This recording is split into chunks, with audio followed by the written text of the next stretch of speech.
broadhead stuck him right in the side of the head. And I never will forget watching him run off with that arrow sticking straight out of the side of his head. I saw antlers, was one of those, oh my God, that's a huge deer. There'd be tools lying around, and my wife would be walking around piles of sawdust. I couldn't shoot because I couldn't shoot through that massive shoulder. This is a 10.5 foot, 1,500 pound brown bear. Get recalibrated, be immersed in nature. I went and cut a persimmon tree, and I made my first probably 24 bows out of persimmon. That's how we dominated our fights, because we never got off the horse. We just kept shooting and battling. As men, we have something in our DNA that seeks adventure. I like nothing more than teaching this to other people, bringing people in from all walks of life and showing them this ancient art of bow making. I've been bit by alligators and charged by bears, and I've been involved in plane crashes and boat flips. I fell hard on my ass, and yeah, I chuckled about it. That really sucked. It was also a wake-up call. My mother looked at me, she said, "Where'd you get that bow and arrows?" And I said, "I swapped my bicycle for it." You don't go to Alaska because it's going to be super easy. You don't pick up a traditional bow because it's going to be easy. You do it for the challenge and the journey of overcoming difficult things. He started forward, and as that leg came forward, I drew and released, and the bear was so big that the entire 30-inch arrow vanished inside his chest. Welcome to the Bowyer's podcast, where we explore the ancient art of bow making, traditional archery, and the age-old pursuit of wild game. Together, we'll chat with masters of their craft to uncover the deeper why behind reviving the old ways in a modern world. I just wanted to say that so far, all the times that I hunted, even the ones that I didn't shoot an animal, I had an amazing time. All right, good morning and welcome to the Bowyer podcast. As your host, Matthew Morris. It's another beautiful spring day here. It feels good to be home. I've been home for, I think, a week now. I think I was talking last week on last week's episode with Brandon and Lily. I've been traveling a lot for work, for my grown-up job. Eventually, I'll find out what I'm going to be when I grow up, and that's going to allow me to hang out at home a lot more.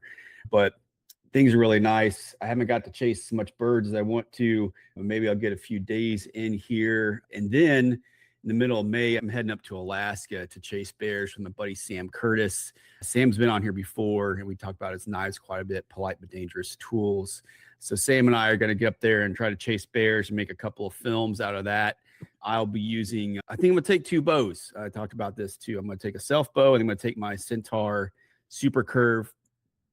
And then I think Sam is going to take his 300 Win Mag longbow for brown bears, because he's an Alaskan resident, so he can actually hunt brown bears up there while I'm going to be excluded to black bears. But I'm super stoked. It's going to be fun. I grew up hunting turkeys, but bears certainly have my number. They have my ticket nowadays. So if I can get a spring hunt in, that's what I'm doing.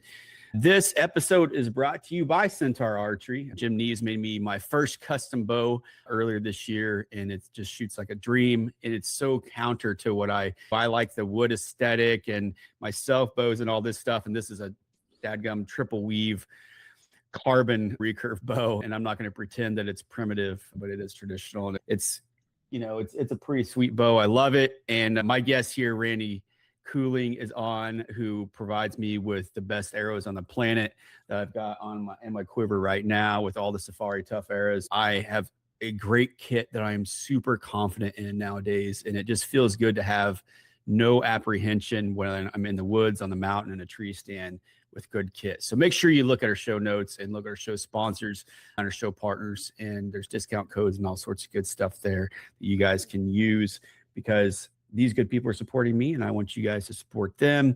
If you have any inquiries or anything you want to talk about the show, or pointers, comments, whatever, email me. It's thebowyercollective@gmail.com. And also give us a little bit of love. We pretty much make $0.00 from this here radio show. So buying a t-shirt or a hat from us from time to time on thebowyercollective.com makes me a little happier at the end of the week. And you look cool when you get to wear it. All right, without further ado, Mr. Randy Cooling, good morning. We're having coffee. It's a beautiful spring day. We're just talking about how the weather's been nice and warm here. You've got a big deer and a muskox in the background. What's going on, buddy? Good morning. No, same here. Another good morning here. I have all my windows open up in my office this morning, and it's going to warm up, so I thought I'd get some nice fresh air in here this morning. Yeah, it's nice. I did the same thing this morning. It got real warm in the afternoon, so I was closing the curtains up because we got a lot of big windows and stuff. And this morning I immediately get up, and I lived in Europe for a number of years, and they would call it, I think they called it like burping the house or something like that. But it's basically like in the first thing in the morning, you let the fresh air in, and it kind of lets germs and bacteria and everything go out. Yeah. And lets the fresh air in, and it's just a nice way to start the morning. Yeah, my wife does that all summer. She opens up the house at night. Yep. And then the first thing she does, she gets up in the morning and then shuts all the windows back up and stuff. Yeah, I think it's good, man. I think it's good for your system to keep that fresh air moving in there. Yeah. So it's good. Dude, it's springtime. I have been watching you guys. We've been texting a lot, and I've been watching things on social media too. And you guys have been hustling with Safari. We'll get into Randy Cooling too, but just in general, Safari Tuff has been hauling butt lately. You guys have come out with new arrows. There's new stuff moving all the time. How's all that going? Yeah, it just seems like it's growing. First thing, I'd like to apologize to everybody that's trying to buy arrows and can't get them. We do the few spines we're out of. We have more coming in. Probably should be here in a week, but it's just been hard to keep them in stock. They're just going like wildfire, which is a great thing, and it's just something you learn. You go along and learn what kind of numbers you need to buy. I don't like being out. Excuse me. But it's still a matter of finances and being in the room. Everything takes up room to store, and you only have so much room. And sure. And we try to keep everything and get as much done as we can as far as a lot of stuff, bow cases and stuff. And a lot of times you'll have something that'll sit around for a long time. You don't hardly ever sell. Then all of a sudden everybody's on it and it goes and now you're out. It's just... You just never know. It's weird how that happens in cycles, right? Because you get through hunting season and a lot of people are like, oh, I might take a couple months from shooting or something like that, or they're not traveling. So, they're not buying the bow case, and all of a sudden it's, oh man, now it's spring. People are chasing spring bear. They're doing things, going wherever to go on their traveling trips. So they got to get bow cases. I have the Cross Canyon duffel that's half packed back here for my Alaska trip, but I use that to go to Hawaii and Arizona last year. I love that thing. But you know what? Then when you're playing for this, it's well, I got to get all this stuff. And you guys, everybody knows I use Safari Tuff arrows and everything, but like the packs and bags are really handy to use. And what I like about that Cross Canyon duffel, is that the right name? Am I saying it right? Yeah, the big one. Yeah, because I can put. I'm not a small human, but I can put most of my hunting kit in there, especially if I don't put my boots in there. I put most of my hunting kit in there, break down a 2-piece or 3-piece longbow recurve. And then I've got the arrow case that's in there that slides in that front pocket with a full set of arrows. And then anything else, it's basically got everything I need for like all my accessory stuff. And then I can throw that on. And then with like my Kifaru or whatever pack, and I'm golden. I can just move. And I've got that kit set up now to where everything has its place and its pocket and its zipper. And it just keeps it all organized, because I'm not the most organized person. My wife will tell you. My desk right now, you can't see it. I'm probably never going to show it, but it's always a wreck. And my excuse all the time is like a clean desk is a sign of low productivity. But having something that helps me stay organized is always helpful. I had a boss one time, and we all accused him of every Friday taking his arm and sweeping everything off his desk into the garbage can so he could start fresh on Monday, just start over. Yeah. And mine gets like that. And it's not too bad right now, but I tried to get more and more organized. As I'm getting older, I can't remember where I said anything. So now it's just, I got to file everything I touch and stuff, because otherwise I won't ever be able to find it again. I'm the same way. I got to get some more shelves and stuff in here too, just to help keep things organized. Because my home office is like my home office for my real job, and then the podcast and media stuff. And I'm like, I just try not to mix the two is a reality. Yeah. When you get going through stuff so fast, sometimes you'll read through something and say, okay, I got to get back to this, but you keep going, trying to get through, especially with me with emails. I print out a lot of emails and put them on a pile just so I make sure I get back and handle them and stuff too. That's a good deal. I'm one of those people. I've got a notebook wherever I go because I got the attention span of a chipmunk. So if I don't write things down, and also I think for sleep at night, I started just kind of writing. If I know that there were things I still want to get done, I'm one of those people that will lay awake and think about it. So I'll write now. Usually at the end of the workday, in my note like this, like my notebook, I'll write down in it the things I want to kick off first thing in the morning. That way I know I can relax in the evening a little bit more and not think about the thing I might be forgetting. Yep. I do the same thing. And I'll get up if I'm sitting at night, I'm trying to relax a little bit and something comes to my head, I'll get up and go write it down. Yeah. Because I won't remember to do it in the morning or that. It's terrible. I wish I was better, but I'm not. So I have to learn to learn a way to live with it and make it so I'm not so stressed all the time. Yeah, it is. Yeah, so you're talking about arrows a little bit. Our new copperhead arrows, which is a taipan with a wood grain, those are the ones we just can't keep in stock right now. People like pretty. They get a nice bow and they're a good looking arrow, and definitely want to use point collars with them and not collars like I recommend on the taipans. But they're a nice looking 204 shaft and they're really selling. It's crazy how much the wood grain, and they're only about 0.2 of a grain difference. Okay. Normally when you put a coating on an arrow, you'll pick up a whole grain per inch. And so now your 30-inch arrow, 30 grains more. Yeah. Ours are only 0.2 of a grain per inch. So they're close enough that guys aren't noticing the difference between shooting their taipans and shooting their wood grain. If you're wanting to switch and still got some taipans or whatever, the guys are telling me they're not really noticing the difference because the weight's so slight on them. That's good, man. I think I was talking to the TradQuest guys the other day, and which I want to have them on. I'm glad they're back to come. They're producing new episodes and stuff like that. But they were like, oh, like, why do you run the taipans over the cobras or something? We were talking about it, and I was like, man, honestly, like because they talked about how the cobras are so indestructible and everything else, and I was like, honestly, I've just been really happy shooting the taipans, and I'm one of those people that changing gear stresses me out. It gives me anxiety. And some people love to just change and tinker, and I'm not a big tinker with a lot of that stuff. And I'm like, I don't know, like maybe next year, but right now I've shot these taipans for a year and I love them. They've performed very well. I'm okay putting on the point and knot collars. That's fine. They're my favorite. I'm very I think I said the intro, it's like I found a setup that I'm very confident in right now, right? I'm shooting the Centaur bow, which I'm madly in love with. I've been shooting these taipans for a year now, which never fail. I might have broken 3 arrows in the last year, and that's due to some really hard, like bad shot type of thing. Or like that bear I got in October, that bear came down and fell. The arrow went in, fully penetrated, went through, because it was up on the tree. It penetrated, went through and hit the trunk of the tree and then bounced back in. And when that bear fell, it fell on the arrow and broke it. But that's literally like 3 arrows that have, and I'm not saying that they're impossible, but they are. Oh, no. No Carbon arrows. Yeah. No. The guy sent me a picture the other day of an arrow in 3 pieces, a taipan. And oh, no, now what? And then he sends me another picture, and he shot it into, there was like 2 or 3 steel gates stacked up against each other, and he shot it into those steel gates, and it ricocheted around in there.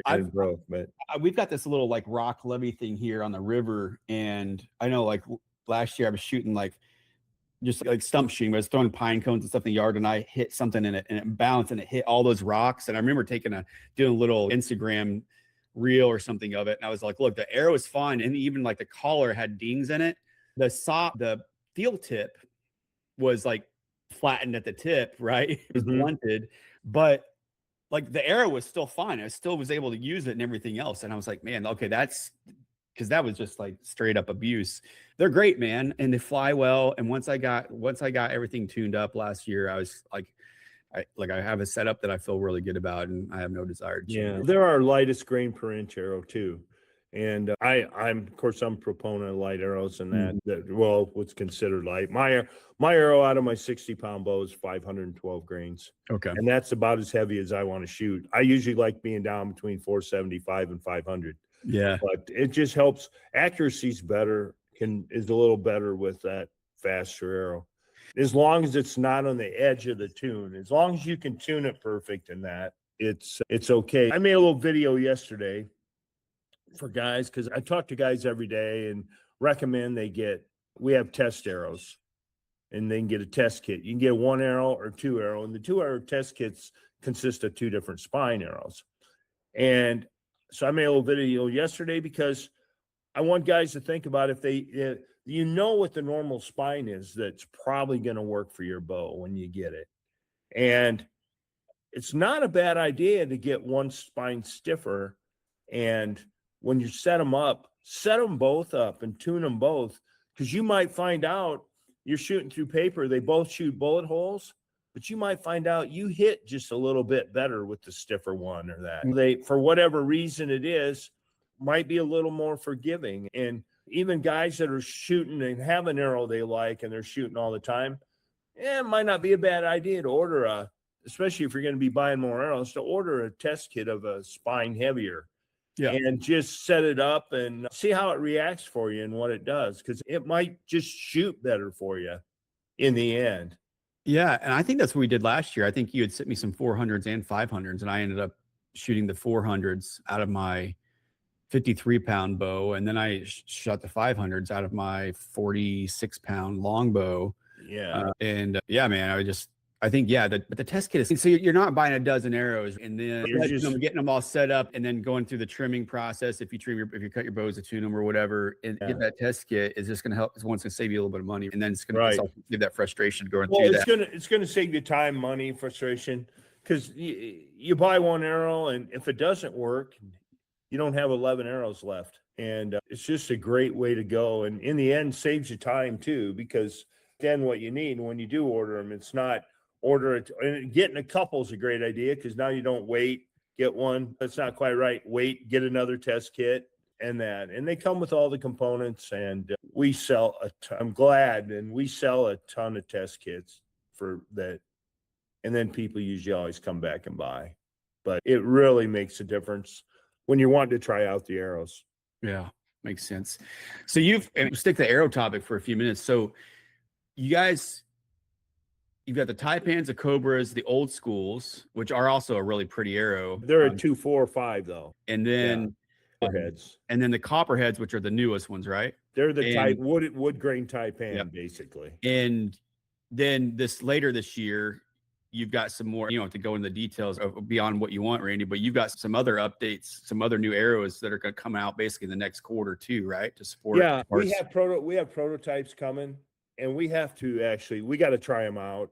I got to have guys bounce them off a few things and stuff, and make sure they're going to hold up, because they're going to be a target arrow, and the lighter spines is where the guys tell me they have trouble. They're going to be a bigger diameter and stuff for shooting bare bow and shooting indoors and even 3D. But we're just concerned that when you get down that 600 spine and stuff for the bigger diameter, they can be pretty fragile, pretty tough. Yeah.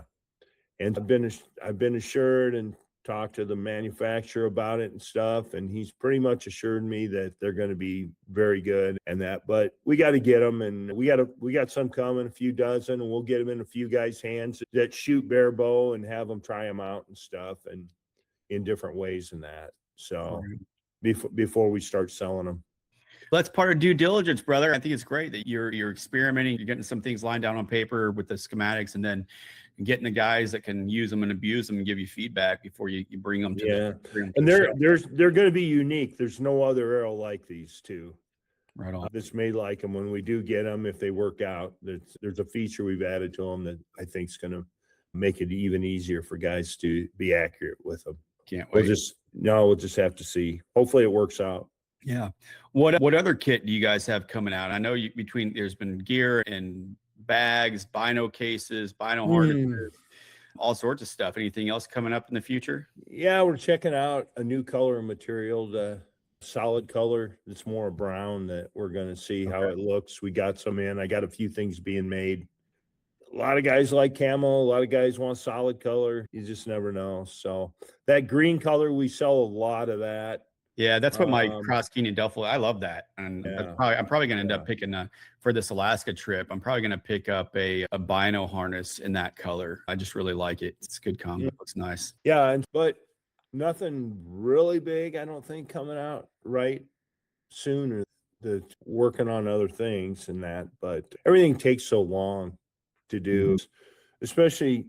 It's not a matter. That's not all I have to do. Is of course. Do that, and that's what makes it so difficult. It's just time in the day. Yeah. And that is I was telling my wife recently, I was like, Any roles I look at in the future, or if it's job, occupational stuff, I'm way more interested in time off than I am the dollar sign. At this point, I'm just I'm like, oh, okay, here we go. When I worked on elevators, I told my boss that one time. I said, look, you have no idea what my time away means so much more to me. And when I quit, I was getting like 12 to 14 weeks off a year. You were telling me that. And I had a boss one time. I was in Syracuse for 3 years, and a boss told my boss, the regional guy told my boss, he says, Randy's gone an awful lot. And I wasn't getting paid for all of it either. I mean, it was, I could take time off without getting paid. Yeah. Along with getting paid for someone. But he told him, he says, Randy's gone an awful lot. I think you need to talk to him about being here more. And my boss said, okay, I can talk to him about that, but you have to ask yourself, is life going to be better with or without Randy? There you go. And he says, you mean he'd quit? And he says, I know he'll quit. Yeah. And it's just, time is just so important. Yeah. It really is. And even with, I've spent the last several years now working, after I left government service, working more these like innovative startups and building those up. And it's good and exciting, but it's also, as you guys have done, like after you acquired Safari Tuff, you changed so much to innovate and bring things new. It's a hustle all the time, right? And there's processes that in a 30-year-old company that has everything processed and in place and everything else, you just go through processes. But you're innovating new things. You're reinventing things all the time. There's nothing efficient about it at first. No. And I've told some, because a lot of startups nowadays they don't do time cards and things of that nature. It's a salaried role, and a lot of them are very competitive PTO, pay time off. Like the organization I'm with now, and the last one's like they just say it's unlimited, which it's sometimes that's almost like a gimmick, because it's like I don't have this thing that says I get this much PTO, so should I take the time off or not? And I'm like, look, I got kids, I got a wife, and I've got a real life. I have no problem taking my time off because I work a heaping ton anyways when I'm working. But I was like, look, if you guys ever want to come up and have me punch a time card or something, like that is the day that you would get 40 hours a week by the second out of me. I wouldn't like, because if my time off started to get over-regulated, my time on, I would self-regulate to the second, and make that very clear, because I want to be able to freely plan trips and do these things, whether it's a manhunt adventure thing, a fellowship piece, take my family on vacation, all that stuff, because I know that when I'm on, I'm hauling ass all the time. It really is just so much more important. And my kids my boys are 10 and 12, and they're reaching this time where I don't want to say I only have so many years left, because I don't want to think about it, but like I want to cherish the time that they still think I'm fun to hang out with and do stuff like that too. Because I know there'll be a few years where I think chasing pretty girls are gonna take priority over hanging out with that. No, I had nephews that I know how that changed. Nephews that I took hunting when they were young and stuff. And it's just the way it is. And it's a good thing that bring them up, teach them to take care of themselves and work, and that, so that you don't have to worry about them when they're older either. Yeah. And unfortunately, I'm blessed with good little humans in the house, so it's good. I don't know, man. I'm going on plenty of tangents today. I'm glad that our conversations are just organic and unscripted. So you're getting ready to head to Tennessee Classic, which is one of my favorite archery events of the year. And then I assume you're going to be ETAR and Compton, all these things too, right? Yeah. Tennessee Classic, and then Compton, and then ETAR. I don't think there's any others in there. Yeah.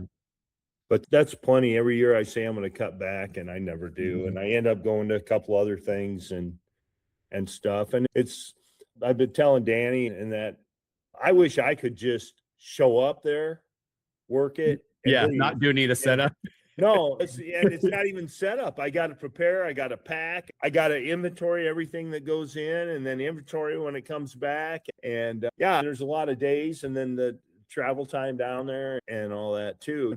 I enjoy it. I enjoy going down there. Down Tennessee Classic, Black Widow boys, they got a Airbnb. I'm going to stay there with them, so that'll be fun. But it takes so much time doing that stuff. And all of them, I'm hoping that someday maybe that will be set up so I can do that. have a couple guys or get a couple of that too. Yeah. Yeah, and have them pull a trailer down and get everything set up and ready to go, and I just show up. It'd be nice. You just show up with a full thermos of coffee and you're good to go. Exactly. Yeah, it'll be good. Man, I love the Classic. It's such a good event. It's not as big as like ETAR, but it's just cool. It's different. There's a lot of people though. I bet you there's 500 people or so show up at least that or more. Yeah. And I've heard 5, 6. I don't know if who was ever telling me that gave me the real count, but there's a lot. The range is awesome too. Yeah, I have never shot there. I only did part of it last year. It was just remember last year was pouring rain the whole time. And they pulled 35 cars out with the tractor out of the mud on Sunday. It got so bad. Yeah, because I left Saturday. That was a good move. I can see that. Yeah. Honestly, and it was the wife's idea. She was like, I'm really getting tired of getting rained on. So we, what did we do? Oh, so she went and booked a hotel in whatever the nearest little town was. And then I think I came back early Sunday morning just to kind of say howdy and then bounced by 10 o'clock, 11 o'clock Sunday morning. But she's like, nope, I'm done. I'm done getting rained on. You can stay and camp or you can come hang out with us. And I was like, I'm very content with not getting rained on too. So we cheated and left camp. It's a neat enough thing. It's worth if guys live 4, 5, 6 hours away to get a few guys together and drive over. You can camp right there if you want. And just a great time. There's so many good archers there and all bow hunters and stuff. And can't beat it. And the skills, the trades are there, right? There's folks that are working leather. There's folks that are made atlatls. The flint knapping pit is really cool. Man, I had Finley, my youngest. He's the social butterfly of the family. He's really wanted to learn how to flint knap. He goes and he sits down next to Will Harrison from November South, the musician, right? And he sits down and he goes, excuse me, I'd really like to learn how to flint knap. And Will just sit down here, man. Put on some safety glasses. And what a super genuine dude. It was just so cool. And obviously he didn't come out with a thing, but the guys gave him a couple cool little flint knapped heads out of obsidian and stuff like that. I'm hanging out with Bill Ward and Waylon and some of those guys building the bow and built a nice, real pretty pecan bitty handle bow that I think we did a giveaway or something on the podcast or something for that, but it was a fun bow. And then like Blackwood guys have a good thing there. You're there next door. There's always fire going. There's good food. There might be some amber-colored beverages, drink over campfire in the evenings. It's a cool event. I like it a lot. Yeah, there's quite a few vendors there. Really. And then Compton's going to be in a new place this year. Down in Indy, by northeast of Indy a little bit. Yeah, the 18th and 21st, right? Noblesville. Yeah. This is my first Compton actually going this year. So it's my first time. It is? Yeah. Oh, I've gone to ETAR a lot, and I don't know, prioritizing time is usually like I'm trying to prioritize hunts. And then this year, I don't know, maybe at the beginning of the year or so, Bailey Cloud, who's awesome, right? She stepped away from doing the social media stuff. So now I do the social media stuff for Compton. And so I was like, oh yeah, I guess I should make it to the rendezvous this year. So I'll be hanging out at the Compton booth. And which means I'll probably get an excuse to come and just like ETAR last year and come and sit down with you at the Safari Tuff booth and BS for a couple hours from time to time. I hope so. It'll be real fun. And then obviously ETAR is always an awesome event too, right? It's big rain, lots of people. It's a cool spot. It's a fun event. I won't make it this year, but Compton's the only archery event I'm going to this year. I hope Compton grows this year. Being down there, not being clear up in Michigan, I think you got more of a chance of attracting people from around. Yeah, Indy's an easy airport to fly into. Yeah, Indy's an easy airport to fly into too. And that's why I joked around with Burkhardt. I was like, I don't know, man, just going up to Michigan in the summer just doesn't sound like my idea of fun. And especially as ETAR, I drive. I go from North Carolina up to Pennsylvania. And go to that. So it is a flight to go over to Michigan, and it'll be a flight probably to get out to Indy too. I don't know. I don't think I feel like driving it this year, but I think it's a little bit more centrally located, so it should be a little more convenient for folks. And again, going into Indy Airport, if you're going to fly, is super convenient. It's not a bad airport at all. I was hoping we get more guys from down south, all them guys that show up for the Classic and for the Spring Fling at, what's that club? It's down south of where the Classic is. They usually had a shoot in February, the end of February. Yeah. But getting those Arkansas, Tennessee, Missouri guys, all the Midwest come out there and can make that, I think that'd be really Get good. bigger numbers that way, maybe. I'm hoping anyway. And then, of course, ETAR, you're going to have big numbers no matter what. I don't know how many people are there, but there's got to be 4,000 or 5,000 people show up for that. I think so. Yeah, I've not ever asked what the numbers were, but it's a big turnout. And it's a fun event. My kids like going, they just roam free and wild, little feral kids with pointy sticks, and it's good. That is a good thing about going to those kind of events. You don't really have to worry about your kids. No, not at all. If there was a weirdo out there, they'd get stabbed with an arrow. So good. Yeah, pretty much. So and there's just mobs of kids, right? There's mobs of kids running around with bows and arrows all over the hillside and the ski lodge and everything else. It's great. Yeah. So have you shot all the courses there? I don't think I've shot all of them. I haven't shot any, but I just don't have time. And by nighttime, I don't feel like it. No, you're exhausted all day. Yeah, I don't. I go hit camps at night. I might go back, have supper, and then go back out and hang around with guys. I do a lot more fellowship and talking than I do shooting at them. But I get it. Which is so fun. It's nice. You're seeing people that you might not see the whole rest of the year, which is pretty cool. What about hunts, man? What type of hunts do you have coming up this year? I drew a turkey tag for Kansas. The middle of May, I'm going out. Ken Beck, that owned Black Widow, he was inducted. He's going to be inducted into the Archery Hall of Fame. Oh, awesome. And so I'm going out for that. I think it's around the 15th.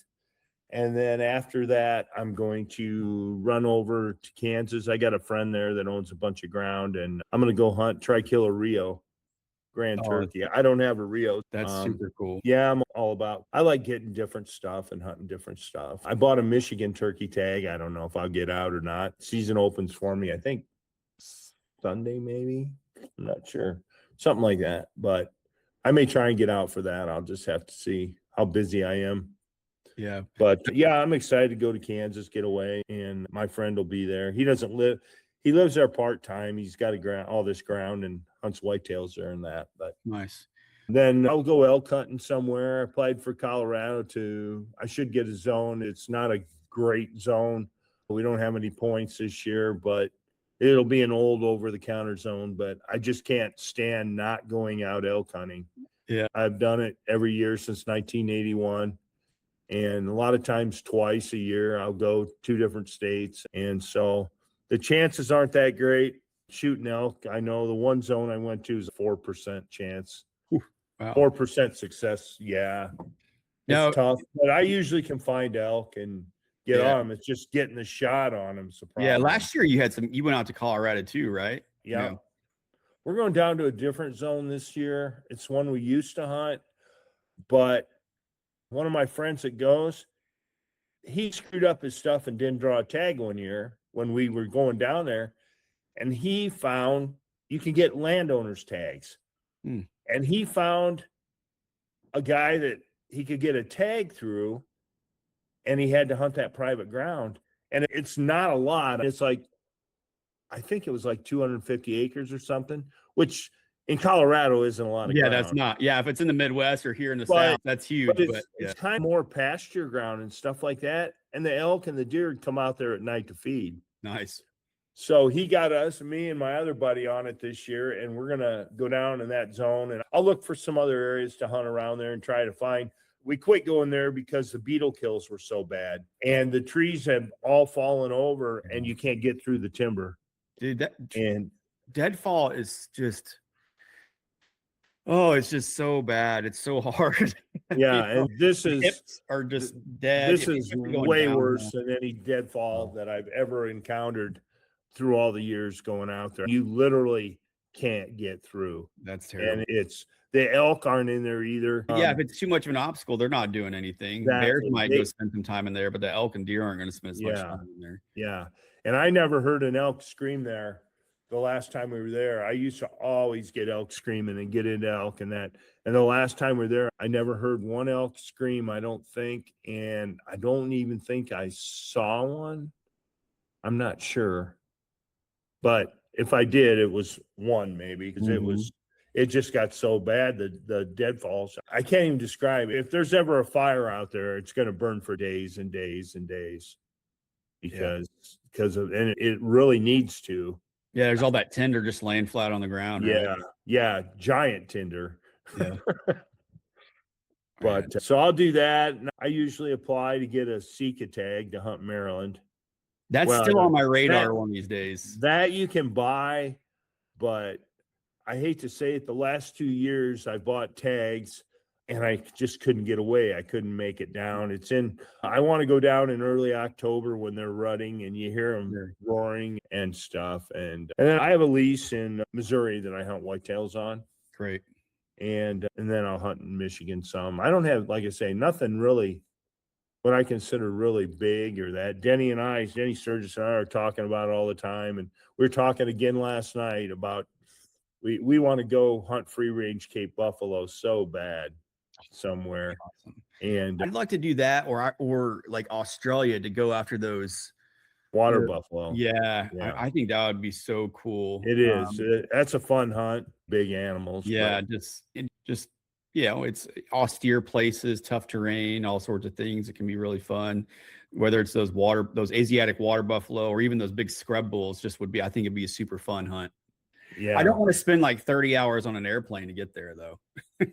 I've gotten that way anymore, period. And that's our biggest problem is we're just so tired of traveling and flying and the days it takes to get there. And then you have issues and you're have layovers and all that. And jet lag is worse than a hangover these days, man. Oh man, I'll tell you, the worst is coming back from Australia or New Zealand. It seems like that's brutal. I don't know why, but coming back from there, always took me a couple days just to get back and get over that. You feel foggy, your hips and back are so sore. Yeah. Like it's tough. Yeah, if you could fly first class, it wouldn't be so bad, but paying $10,000 to $15,000 for a ticket. I've been asking my wife to win the lottery for years, and she still hasn't done it. So I guess I'm still going to fly back in the main cabin. That would be nice. I was flying enough that I was getting a lot of Delta miles, and so I haven't flown in the back for quite a few years now, but I'm out of miles now. And it does. I leverage my miles from time to time. It's nice. My youngest saw it was really cool last summer. We went out to Florida, my youngest, to go pig hunting, or actually it's springtime because that's when I got an alligator with my recurve. But you just use my miles for the flights. I use my miles for the hotel and for the rental car. And the travel I do, it was like at the whatever President's Circle or whatever. So we didn't go to a single desk. We just walk straight to everywhere. And he goes, "This is so amazing. Is this how it always is?" I was like, "Nah, not really. Now I'm travel enough. Like there's a lot of simplicity to it, but." I just use the things, buddy, so that way we didn't really have to you don't use any of our own budget to do it. But it was a cool trip. But he was like, "Oh, this is fancy." It's really not, but it was convenient for sure. My nephew, I took him when he was 15. I took him down to Arizona. Stephen Ward from Ward's Outfitters was running a deal on you could bring a kid. It was either half price or bring your kid for free. Your kid, if you want to come down and hunt goose deer. And it was probably half price, but I don't know. Anyway, so I called him up and I said, I wanted to bring my nephew. Is it okay? It's not my kid. And he said, "Oh, yeah, absolutely." So I took him down. And that kid at 15, he shot a goose deer buck, a javelina, and a coatimundi on that trip. Cool. And we're flying home, and he's just in heaven the way he feels. And we're flying home, and he says, "Uncle Randy, this is sure fun flying like this and hunting." I said, "You just got to remember one thing, buddy." He goes, "What?" I said, "You got to have a job to do this." Yeah. But no, that kid ended up that year. He shot that. He shot a black bear in New Brunswick, and he killed an antelope in Wyoming. And man, yeah, he piled them up that year. Yeah, that's a special year. Holy moly. So everybody around home at my club and that was calling me Uncle Randy. Because I was taking him on all this stuff. I could see that. Oh man, that's so cool, man. That's good. I think getting kids out there is special. It's so rewarding. He shot a compound in sights, and when we were sitting in a blind for that coos deer, and it came in, and I'm sitting there, and I just tapped him. I said, "Get ready." I whispered to him, "Get ready." The thing got in front of us about it was between 20, 25 yards, and he drew up and the deer looked our way. And right before that, I'm sitting there and I feel him shaking. And my right knee's just shaking. And I look down and I'm going to say, Dalton, okay, calm down, bud. Take a breath. And here I'm not even touching him. It's my knee doing it. Oh, it's better. That's good. Yeah. Oh, it was so exciting. And then I told him, get ready. And then he drew up. And when the deer went to put his head down, started to put his head down, I was just going to say, shoot, and the arrow went off. Yeah. And he knocked him down. Oh, so it worked out good, but it is so fun. I took his brother antelope hunting and bear hunting, and when he was young, and it's just so fun being with them kids when they shoot stuff. Their joy is so overwhelming that it makes you feel better than anything you've ever done. Just the excitement of watching them is contagious too, right? Like it's Yeah. like watching the old Grinch movie where his heart grows 3 sizes or whatever. That's what's the reality of when you get a kid to start taking animals and having that, seeing that light bulb go off, like the epiphany that they're hooked. They're like, this is something to be doing in life. And we get a lot of pictures of kids using our arrows that shoot stuff. I They'll bet. shoot a hog and Yeah. and stuff like that. And it's just awesome because, and I think when you get them young like that too, you just like my nephew, I wanted to take him places where I knew he was good chance of being successful to get him hooked. Yeah. If you're gonna go hunt somewhere and not hardly see anything and wander around, it especially for young kids, it can get boring. Sure. And stuff. Like I said several times, right? If I'm sitting in a tree stand and we don't see anything, or if we're out fishing and the fish aren't biting, my kids are like, this is the dumbest thing ever. Like, why do you do that? But the fish are biting, and even if we're not shooting at stuff, but we're seeing things, this is the best thing on the planet. Yeah. Right. It's every kid. Their attention span's only so long. No, I get it. But I'm going through a thing trying new veins again. I got 4 or 5 different veins getting mailed to me now that are going to be showing up, and get this all done and figured out before the fall.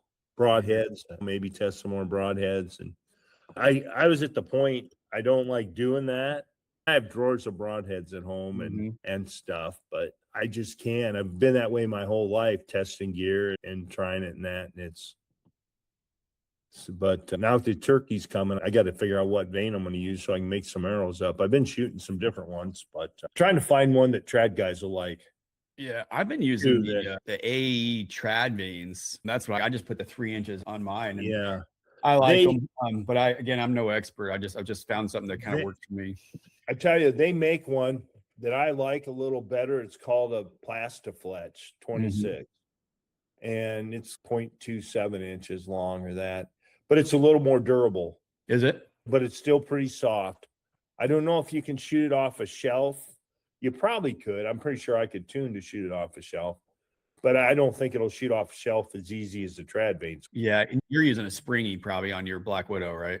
Yeah, but I shot veins off the shelf for quite a few years. Okay. The ones I was using before now. These ones I was using VeinTech HPs, and I've used them for 10 years or so. And I found a couple laying on the ground after I've shot, and I found out after they get old, they'll just snap off. Get brittle or something, huh? Yeah. And I don't know how old, or if it was a certain color, a certain batch they did or something with material, but I just I've had it happen. I went down and had some old arrows in a rack downstairs, older ones, and I grabbed them and the veins just all snapped right off. Oh, yeah. And so I thought, screw this. I'm gonna start all over again, trying to find a vein I like that is going to be consistent and a little forgiving if you get a bad release and stuff like that again, because I don't see me ever shooting feathers.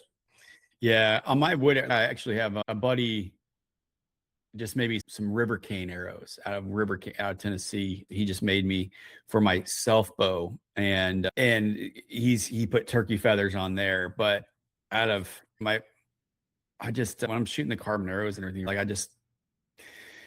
I love the nostalgia of feathers, but we're not worrying about getting wet and all that stuff. Yeah, real turkey feathers are better. Yeah. Because they have oil in them and they'll hold up a lot better. But yeah, what all started this, I was on a brown bear hunt, staying on a boat every afternoon. It would rain, and every day my feathers were flat. Yeah. And back when I used a bow quiver and that, and every single day. And I came home and I thought, I'm never going to do this again. It's just something added to worry about. Yeah. I mentioned a couple times right now, it's just like working to have high confidence in your setup to where you don't have to be distracted by that in the field. It's a good feeling. It's nice. Yeah. Have all that fixed up. So I got to holler at the guys at the Traditional Bowhunters magazine, because we did that article. I sent it to them like last summer. I think it's about hunting the high country with you, featuring you, and see when that's going to get published. They said sometime in 2026, but focused on the fact that you've hunted a lot of sheep and goats and stuff like that. Are you planning any high country hunts in the next couple of years? No, not hunts like that. I tell you, I've got priced out. Gosh, the style sheep hunts when I went were 20 and now they're 60. Yeah, I don't it's mountain goat hunts. The best mountain goat hunt I know of is on Kodiak Island with what's the name of Jason? I think it's Kodiak Adventures. And he was always stayed down there in price a little bit. It's a backpack hunt. You just like a normal one. And he was instructor for Coast Guard swimmers. And one of the swimmers would come be a packer for him. And I'm telling you, them guys are in shape. Yeah. You wouldn't believe it. It's incredible. And, but those hunts are tough though. Mountain goat hunts are really tough. Anyway, no, all those hunts like that are just stone sheep hunts, like $100,000 now. Nuts. Bighorn hunts are going to be that much unless you go to Canmore. I think those are down there around 45 or 50 or something. Yeah. But yeah, brown bear hunts going on certain places there. Even a moose hunt in Alaska, if you want to go guided, you're talking $35,000. That's just it, man. It's tough because I would love to get a brown bear with a trad bow, and man, like 40 G's or more for the most part is, I don't know, man. It's just, who you're going with up there. You can't. Oh yeah. So this trip coming up next month. Yeah, so I could, but we're doing kind of a drop camp setup. So it's a really great setup. So my buddy Sam Curtis, he's resident, right? He lives out in Anchorage. He can get a brown bear because he's a resident, but his outfitter buddy is really just dropping us off. So we're dropping us off. So it's not really guided. It's, I guess you call it chartered, because he's going to fly us and drop us off up there in camp. But you got to have a guide. Yeah. So I cannot. I didn't know if your friend could, but it's only family members can guide you. Family members can guide you. Yeah. And I don't know. I could ask him if he wants to adopt me, maybe. But there you go. Might be a little late for that. Just a little paperwork, and you go brown bear hunting.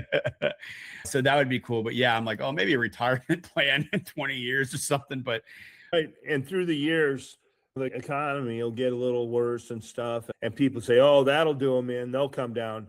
I've never seen any hunts come down in price. Yeah. Dude, there's still a lot of people with a lot of money.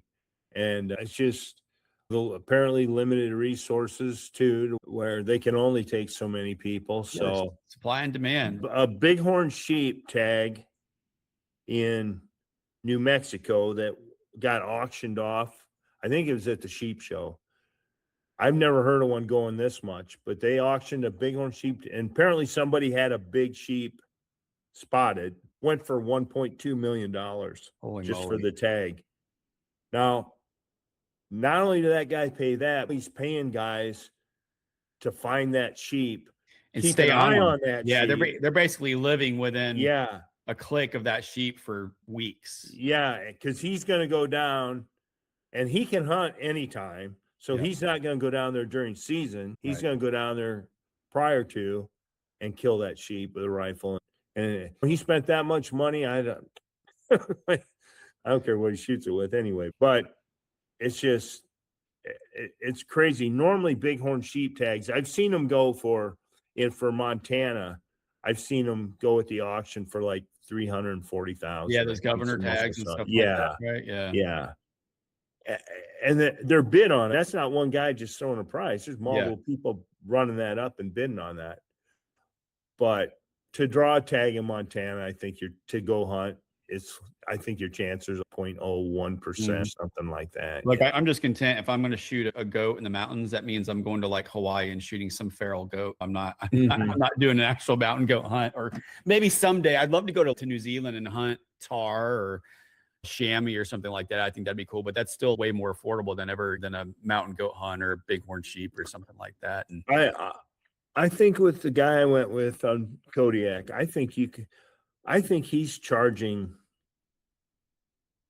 I think he's charging around 11 or 12,000 now to go do that. That's not bad. If you could plan 2 years in advance or something like that. And you have to draw that tag. Yeah.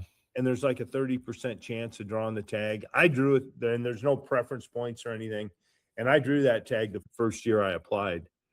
But most of those hunts, I know where I went mountain goat hunting the first time. I think I paid like maybe 10 for it or something. And I know those are like 25 now. Yeah. Up in British Columbia. Yeah. So it's just for most people, at least there was always a way. When I was coming up, there was at least a way to save money for a few years to go on that kind of stuff. 60 grand to go on a Doll sheep hunt in the NWT. It's just crazy. Yeah. Yeah. I don't know. Make something like that happen. Yeah. There's some things like and again, maybe I think it's amazing. It's a cool adventure, but I also know that, man, that's a lot of cool deer, elk, and bear hunts that I could do. It is. And not only that doesn't guarantee you'll get one. That's just to go hunt them. Yeah. You go to the NWT. I was there 3 times and never got a shot with my bow. Yeah, I remember that. Yeah. So nothing's guaranteed. It's still hunting wherever you go. I could have shot him with a gun, but it's just, and all those hunts are like that. You go on a 45,000 brown bear hunt, you may not even get an opportunity. You don't know. Same with moose and it's hunting. Yeah, it's hunting. Yeah, I think my thing is I'd rather stack up a bunch of memories than just have one big one, but to each their own too. If people save up for 10 years because they've got this bucket list hunt that they want to make happen, I think that's awesome. And I hope that they love it and have tremendous success. But I think at this point in my early 40s and all that stuff, I'm just like, you want to get out as much as you can. It's no different than me. I've had some good elk tags and not killed elk because I waited. They were 25-year tag.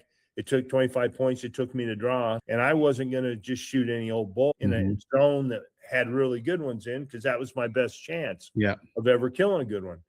But it's still the idea. I go out to these elk zones that are only 4% success, but gosh darn, I love being out there. I love camping. I love hanging with my friends at night. I love going out and trying to find elk. And when you do get on them, it's awesome. And the opportunity to hunt elk has gotten less and less now too, because you got to draw everywhere anymore. Yeah. And there's still a few places in Colorado that were over the counter that you can draw with no points.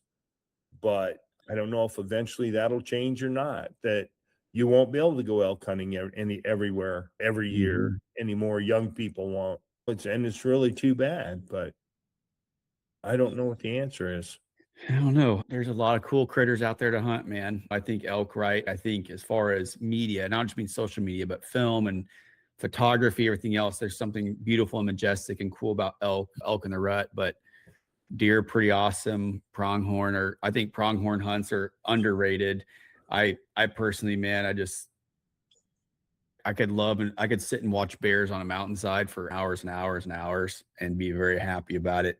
And then there's things I just want to hunt. Like you mentioned the Sika deer in Maryland. I would love to go hunt the marshes sometime and hunt Sika. I would love to hunt migrating caribou sometime. That's, to me, that's like kind of my number one thing that I would like to figure out how to do in the next few years. And those opportunities have gone by the wayside too. Yeah. For caribou. Yeah. Back in the late 80s, early 90s, I went to Quebec 3 times caribou hunting. And you could shoot 2 caribou. And now you can't even go. They've stopped season. Yeah, that herd. Yeah. Same with up in Canada for Central Bearing Ground caribou. there's hardly any seasons left that you can go hunt those in. I got mine. I didn't even know it. I got invited to come to Manitoba to shoot a caribou. I didn't even realize Manitoba had caribou at the time. Yeah. In the northern part.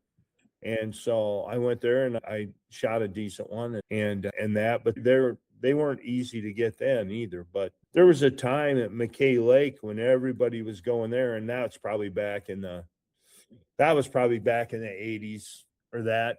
And if you went to McKay Lake to hunt them, you knew you were going to probably get a Boone and Crockett caribou. There was so many, and you could shoot 2. I had a buddy that shot 2 Boone and Crockett caribou there. That's wild. In one hunt. They were just, it was that time. And you used to be able to go to public ground and get on elk every night, every morning, every night pretty much, and hear them in that. And those days are gone to where it's that easy. It's a shame that the good old days really weren't for hunting, really were.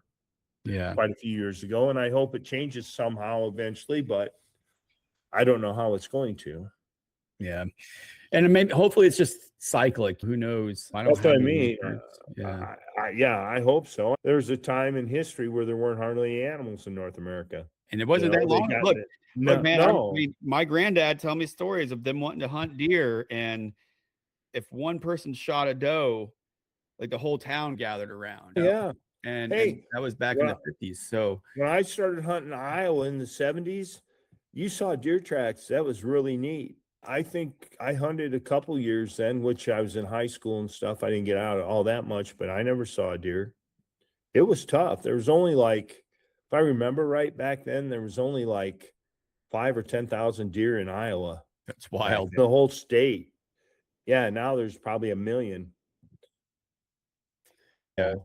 I'm hoping somehow, some way it can grow to that again for elk hunting, and that the numbers can get up to make it easier and to get tags for.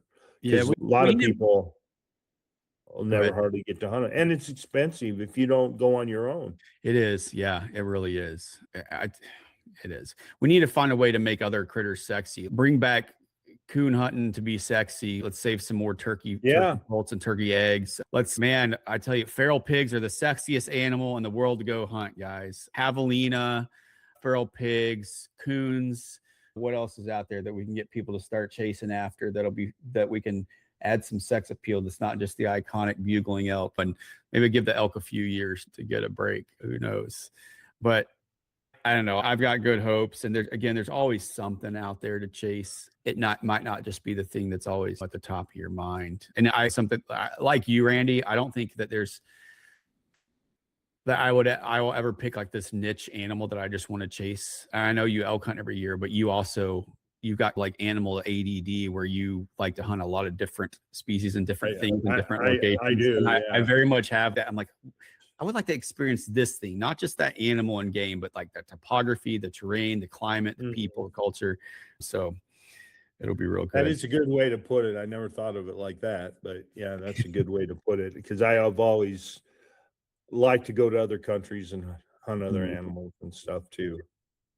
Yeah. But where I could have used that money, and I could have used that money to maybe go hunt sheep more or something like that too, but it's whatever you like. And the thing about going some of those places, like going to Africa, you're talking target rich environment. Yeah. Going there, and a lot of these places, Argentina, great place to go hunt. I shot a red stag there. The ibex hunt I did in Spain. That was neat. That was only 4.5 days. I didn't shoot one until the last morning of the last day, but we saw them, and you got stalks, and I did miss one in between there too. It was kind of a long shot, but so yeah, it's just neat. Like you say, seeing all this other country, and Australia, what a neat place to go down to. I really want to go down there. New Zealand. I just loved it. But now, like we were talking earlier, I think beforehand, it's just, I'm getting to the point I'm having less desire to spend all those hours traveling. Crunched up on a plane. If you got to spend 2 days on each end of your vacation time or whatever, just from traveling, it's hard to swallow sometimes. Yeah. And then maybe a couple extra days to recover from jet lag on the way back. Brother, good luck. It sounds like you've got at least a couple turkey hunts coming up here, and I wish you luck. Take some pictures and send them to me, because I got to live vicariously through somebody. Hit one of them darn things. Yeah. It's just a bird, man. You just got to fling an arrow and hit it. It's super simple. Turkeys are tough. I haven't gotten a turkey with the trad bow. I got a pile of them like compound back in the day, but I've not, since I put the compound down, I've not gotten a bird with a bow. So that's on the horizon, I hope. I know we both got to get back to our glorious jobs of checking emails, but before we do that, remind everybody where they can find you, your own personal social media stuff, but also Safari Tuff, and obviously highlight the Tennessee Classic coming up. You're going to be there. You're going to have a big booth at ETAR and Compton, and then where folks can find you on the interwebs. Yep. And on Instagram, it's Randy_Cooling. On Facebook, it's just Randy Cooling. And then our Safari Tuff page, where most of my stuff goes there anymore, is just at Safari Tuff on both of them. And you'll find a lot more there, updates. If we do have an email system, so we try to keep everybody updated on that too. Anybody that orders is in on it. And I think there's a way to go in and subscribe to the email too, if you want. I think there is an email subscription. I know I'm on it, so there's got to be a way. If you want to go in and subscribe so that you can get updates and see when new things come out or when we get stuff back in stock and that. Right. So right on. And use discount code BOWYERPOD10 to save 10% on all your Safari Tuff stuff. So please do that. Yeah, please do that. So that Randy knows that I'm still chiming in for Safari Tuff from time to time. All right, brother, man, you have an awesome day. I appreciate you. I appreciate our conversations, and just you guys have been giving tremendous support. I was actually on last week's podcast. I told the story about you giving me a bunch of arrows for these kids, little youth group here. You guys are good humans, and I appreciate you so much. No, I'm glad to help, and thank you for helping those kids out. Of course, that's worth so much. That's what fellowship is for, right? You bet. You bet.